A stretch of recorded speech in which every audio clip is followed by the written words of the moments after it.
আমাকে মদ দিলে নি তোর বাপকে বলছি তোমার ছেলে মদ খাচ্ছে কি মদ খাচ্ছে দাঁড়া দেখাচ্ছি বাংলা ছেলে গুনাকে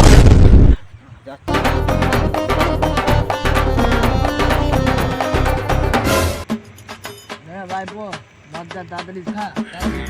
দে একটু মদ দে মদ নাই এই কাকাকে একটু মদ দে কাকা বাল কাকা আমি চিনা পাড়া হট মদ নাই তোর বাপ রে পাড়া বিরাই আয় তোর বাপ এরকম খায় না তোরা বড় আজ থেকে চুলো মদ খাচ্ছিস আয় মা তোর চুলো মা তোর পদের হুকি দেবো মারা